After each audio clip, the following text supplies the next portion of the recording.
Привет! Впервые на канале ТВС-наушники от компании Anker. С этой фирмой я не был знаком и решил начать свое знакомство с самой популярной, судя по вашим комментариям, модели Anker Soundcore Live P2. Ну и могу сказать, что знакомство получилось удачным.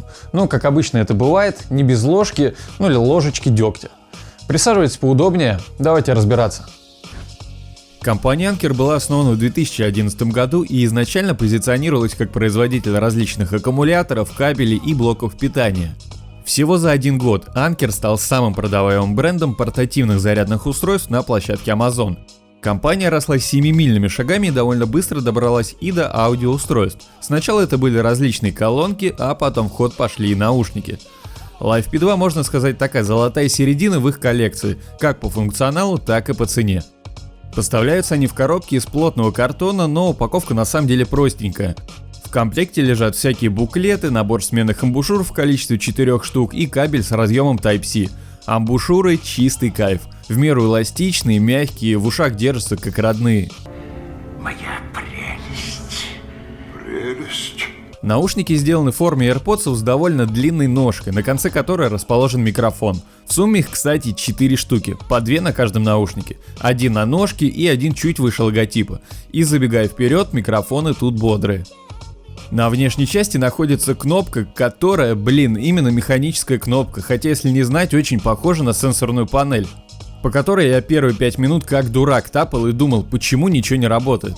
Функционал у нее средненький, одно нажатие play-пауза, двойное нажатие налево или правый, переключение трека назад или вперед.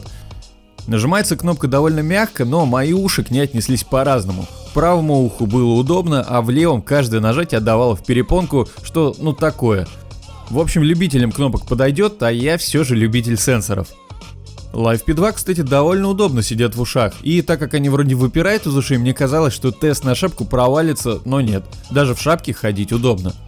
Отдельно радует, что никакой светящейся индикации в виде мигающих индикаторов на наушниках нет. Если снять амбушюры, видно, что звуковод прикрывает металлическая сеточка, да и вообще уши сделали довольно качественно, по части сборки вопросов нет, особенно принимая во внимание, что влагозащита заявлена IPX7, то есть защита от временного погружения в воду. Так что теоретически, если любите душ принимать в наушниках, эти на бумаге подходят. Кейс выполнен из матового черного пластика, и он, как по мне, большеват. Да, в нем стоит аккумулятор на целых 700 мАч, но хотелось бы все же покомпактнее.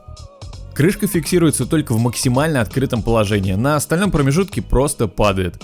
Из минусов, хоть на передней части расположен индикатор, заряд кейса он не показывает. И, кстати, довольно быстро на кейсе появляются какие-то мини-царапины.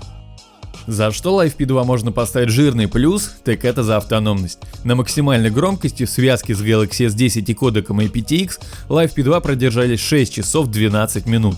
Результат – просто пушка-бомба, хотя максимальная громкость у них не очень большая. Каждый наушник подключается к телефону отдельным устройством, поэтому по отдельности они работать тоже умеют, без каких-либо танцев с бубном. Ну а теперь микрофоны.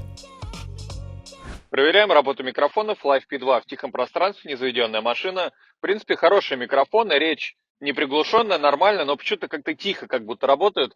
Я, конечно, на монтаже подправлю это, но если подправлю, я вам об этом скажу. Проверяем работу микрофонов Live P2 в машине. Печка, 3 деления 4, музыка на фоне на 9. На самом деле, на удивление, шумоподавление реально работает. Музыки как будто вообще не слышно, но она реально есть. Так что, но все равно тихо. Но за шумоподавление однозначно лайк. Проверяем работу микрофонов Live P2 на улице. Ветра практически нет, мимо едут машины. Шумоподавление здесь справляется неплохо.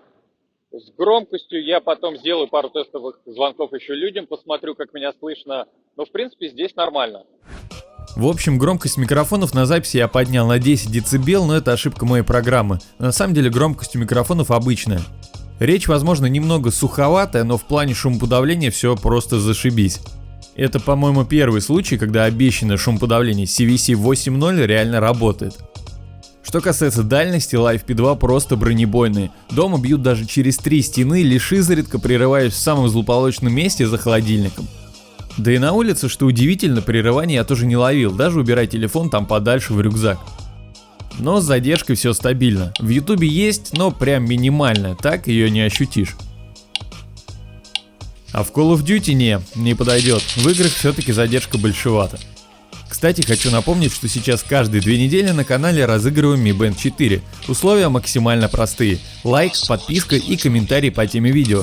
Примерно 15 и 30 числа каждого месяца в прямом эфире определяем победителя. Более подробные условия в описании.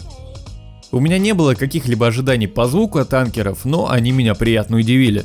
За передачу звука внутри каждого наушника трудятся графеновые динамические излучатели.